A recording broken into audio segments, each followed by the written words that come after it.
So what's up sa inyo mga kaibigan? So for this video, update lang tayo dito sa aking project build na Cannondale Caad Optimo, no?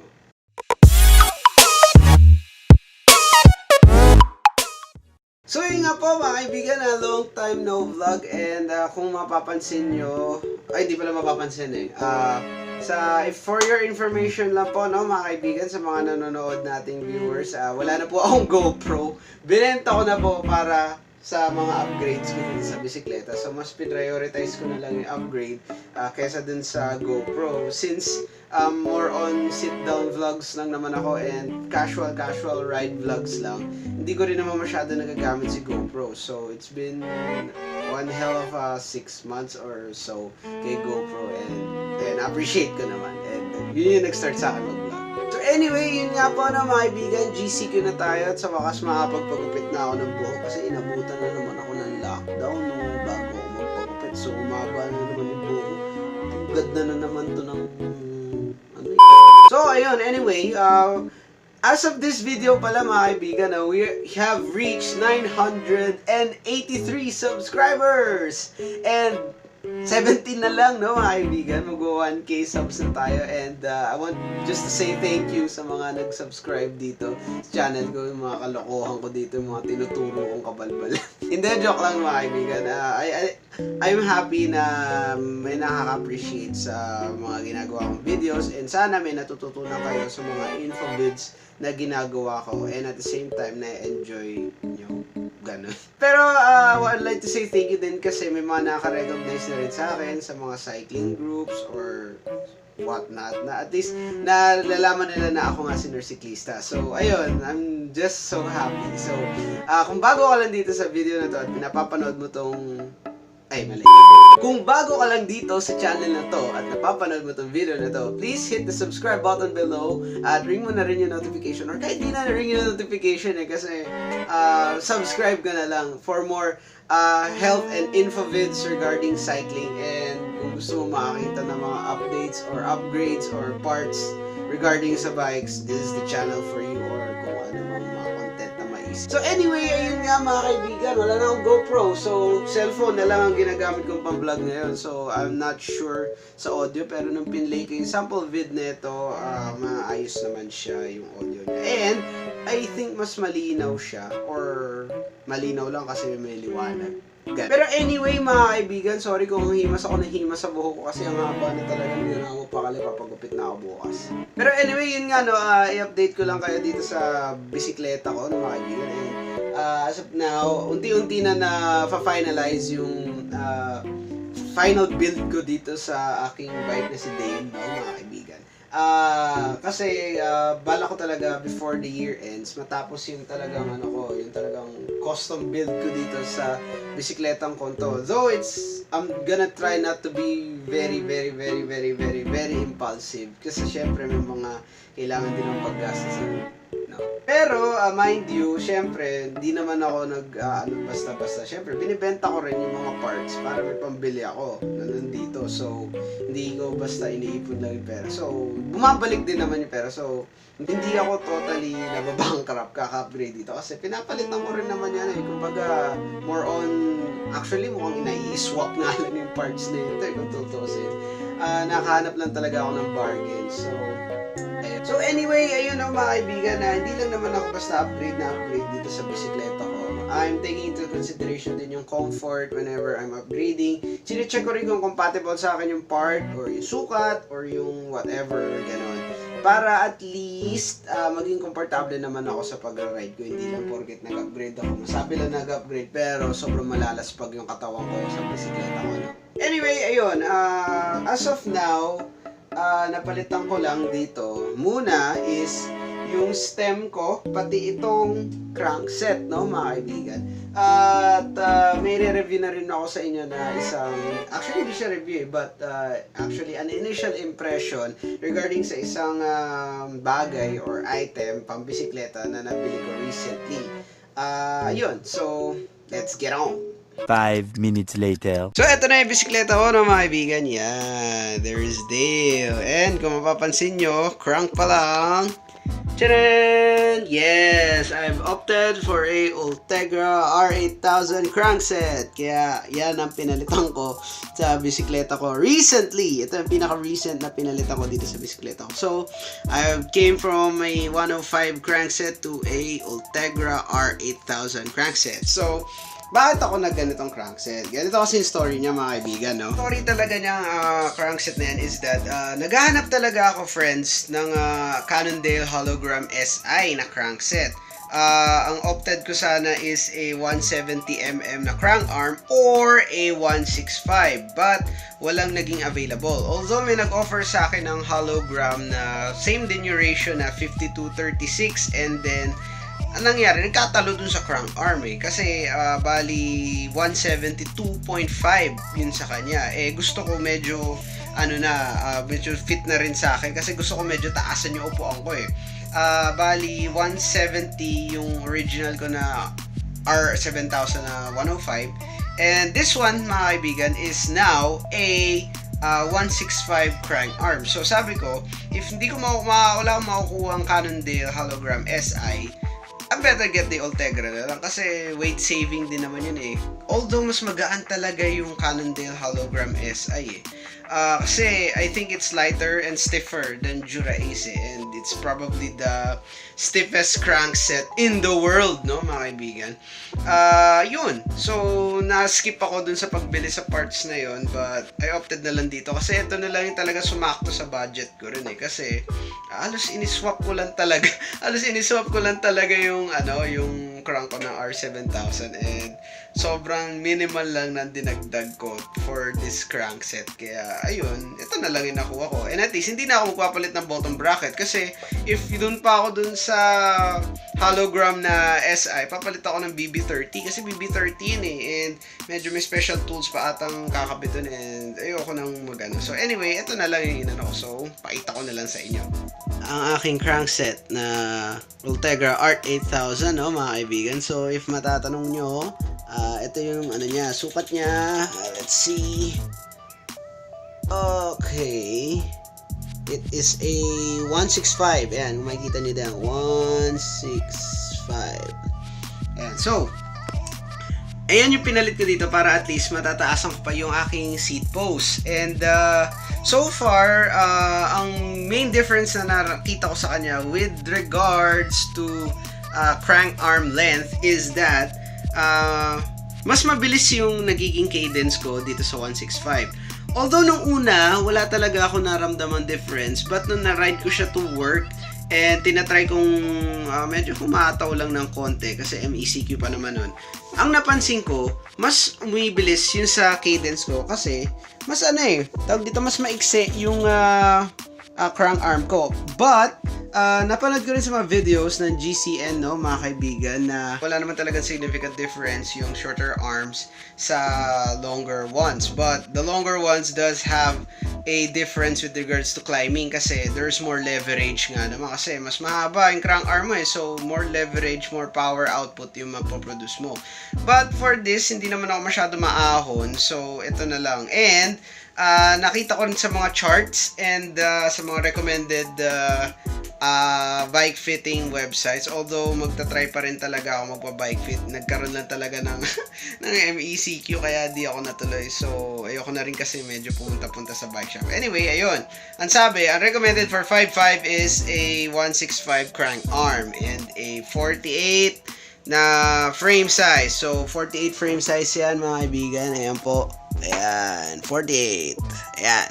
So ayun po yung recommended size. So ito na lang yung kinuha ko. And I did shave a lot of weight. Not really a lot, pero siguro mga 120 grams. Kasi huling timbang ko dito sa bike ko, nasa 8.7 to 8.6 grams. Ngayon, nasa 8.4 na lang siya. So, papakita ko sa inyo yung grams niya, no, mga kaibigan, para at least legit. Bukan natin timbangin, stale. Ayan. So, bukan na natin itimbang. Ano kaya magiging timbang nito?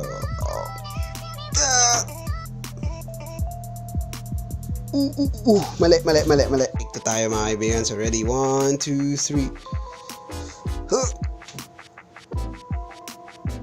Uy, imposibleng 7 kilos lang to. Oops! Okay, take 3 tayo mga kaibigan. Ready? 1, 2, 3, go! Oh, you'll be good. Oops. Yun. Whew. Okay. Ito na yung timbang niya. 8.24 kilograms, mga kaibigan. Ito na lang yung timbang niya. Siguro dahil na lang din yan sa interior kasi nagpalit ako ng interior kanina dahil medyo matindi ang nangyari sa interior ko. Actually nga pala mga kaibigan, nagpalit ako ng interior ko, ng inner tubes kasi nabutasan na. Actually hindi ako nabutasan nagbobomba ako tapos naputol ko yung valve. Wala masyado ako kasi niratrat yung pagbobomba dahil sa kagustuhan kong mapataas yung PSI nung gulong ko. Tapos kakaratrat ko, naputol yung valve pareho. So, I need to replace the inner tubes mga kaibigan. So, nung tinimbang ko kasi ito kahapon ba or nung isang araw, 8.4 yung lumabas. Tapos, nung pinalit ako ng interior, bumaba siya. So, malaking bearing din pala interior. Kasi, yung gamit ko yung interior mga kaibigan is yung stock ng Giant ko, no? It's 28 to 32C na interior. Ito, 25C lang tong tires ko. So, nung ginagamit ko yun, so okay naman siya. Napapaabot ko siya ng 90 PSI. Pero, yun nga, medyo may weight penalty pa rin siya. Kasi, yun, 28C kasi yun So, 25 na daw. Pero nung pinalit ako ng Maxxis welterweight, ito pala yung pinalit ko mga kaibigan. So, pakita ko sa inyo. Ito yung pinalit kong interior dito sa bisikleta ko. Kanina ko lang napalitan. So, it's 83 grams daw yung nakalagay dito sa interior dito. Pero anyway, ayun.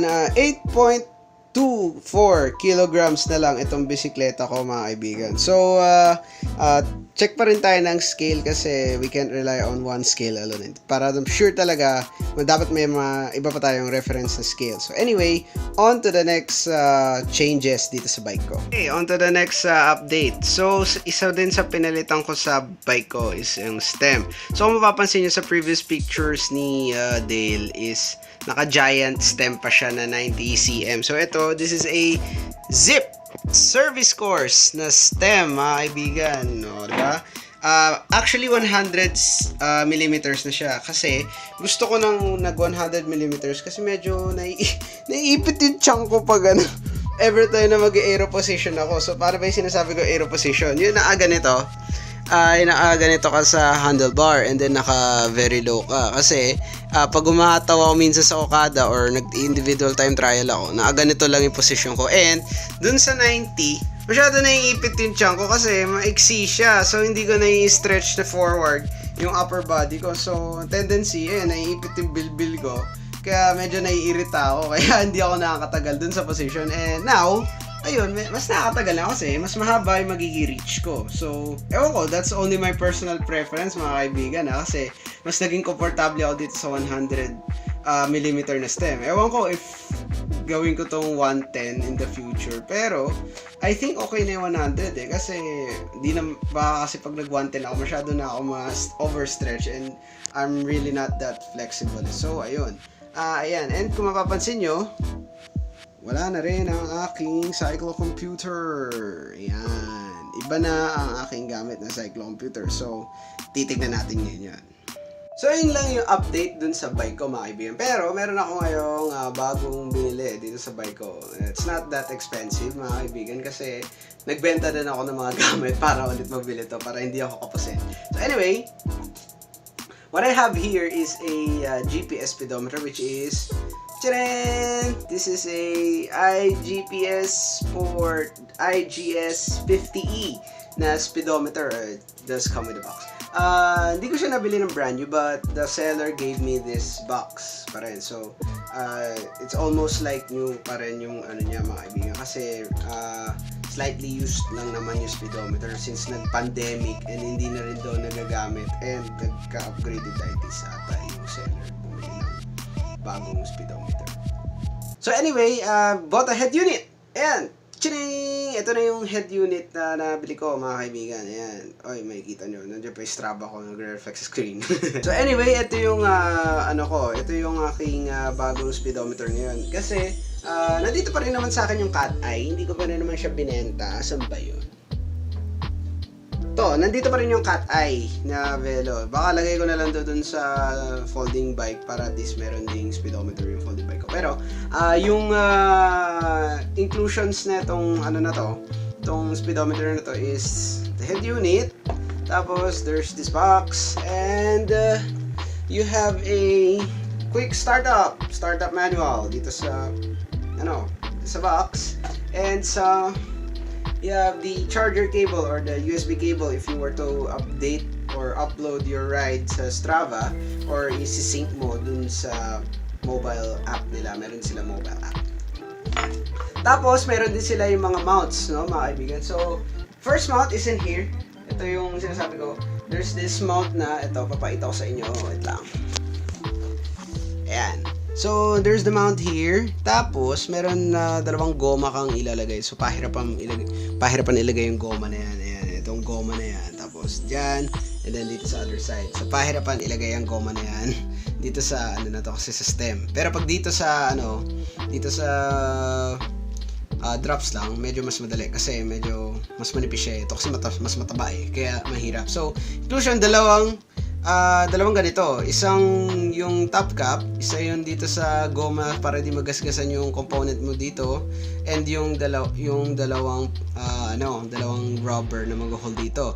Yung isa nilagay ko dun sa cruiser bike ko. So doon ko nilalagay yung isa kong mount para kinakapit ko dun pag nagbo-bike to work ako. So doon ko lang kinakapit yung CI GPS board para at least monitor ko pa rin kung ano yung takbo ko dun sa Japanese bike. Pero anyway, hindi pa naman ako masyado magre-review dito kasi hindi ko pa siya masyadong nagagamit eh. Ang impression ko lang dito is that maganda siya kasi no wire, hindi na mag-i-hassle sa akin. Tapos, it has a lot of features din eh. Pwede kang magkaroon ng heart rate monitor, cadence sensor, speed sensor, gano'n. And, hindi na rin ako mag-open ng data ko and location or GPS ko sa phone. Hindi na mag-overheat yung phone ko, hindi na ako malulobat kasi pwede ko i-upload sa Strava yung rides ko dito. So, less hassle. Hindi na ako gagastos ng sobrang laking data sa phone ko just to upload Strava activity. Kasi, minsan, hindi pa accurate yung sa phone. Gaganon-ganon yung mapa. So, anyway, ito na lang yung gagamitin ko. At least, mas magiging accurate siya kasi high GPS sensitivity daw to. So, I hope it does live with its name. Pero anyway mga kaibigan, hindi ko pa siya masyado nagagamit. Itatry ko pang dito. Itatry ko pang gamitin before ako magbigay ng honest review dito sa item na to. Kasi I can't do a review without me actually testing it for some time, no mga kaibigan. And kung mapapansin nyo, doon ko pa na nilagay. Kasi umorder pa lang ako sa Lazada or sa Shopee nung mount na tig 120 pesos ata yun. Mura lang naman siya. Yung nilalagay dito sa stem. Para at least, dun ko na lang siya ilalagay. So, ayun. Para hindi na rin masagwa tignan. And makita pa rin yung accents ng stem ko mga kaibigan. Saka, nag-ano na rin ako ng heart rate and cadence sensor. But, that's for another video kasi wala pa sa akin yung item. Nagsiship pa lang siya. So anyway, bought these items para maging ride upgrades na talaga ako. Kasi instead na upgrade yung bike ko, upgrade ko na lang din yung sarili ko mga kaibigan. Para at least hindi maging too good for me yung bisikleta ko. Like what I've said sa isang video, that your bike can be too good for you or your body can be too good for your bike. So gusto kong isync yung sarili ko sa bisikleta ko para at least hindi masayang kung ano ilalagay. So yun lang naman mga kaibigan, wala naman ako masyadong mapag-uusapan kasi ito lang naman yung naisip kong vlog ngayon. Although may vlog pala akong ginagawa, pero hindi pa ako tapos kasi medyo tricky yung vlog na yun. It's about face mask and cycling. So gusto ko kasi medyo mas maayos yung pagkaka-deliver ko ng vlog na yun para mas maintindihan ng karamihan. So yun mga kaibigan, so GCQ again. And I hope na safe pa rin kayo lahat dyan and wala naman sana nagkaka-COVID sa inyo. And kahit na nagbe-bike tayo, always remember to stay safe and ayun. Wag masyadong pupunta sa malalong crowded spaces, and as much as possible, have alcohol in your pocket, always wash your hands, and ayun, yun lang. So, that's it for this video mga kaibigan. So, ride safe sa lahat, and if magkita man tayo sa Okada, lagi ako nasa Okada mga kaibigan. So, if ever makita nyo ang isang orange Cannondale na Optimo na may sakay na mataba. So anyway, ayun. Kita-kits na lang tayo if ever makita nyo sa daan. Batian na lang tayo. So ride safe. God bless you po mga kapadya.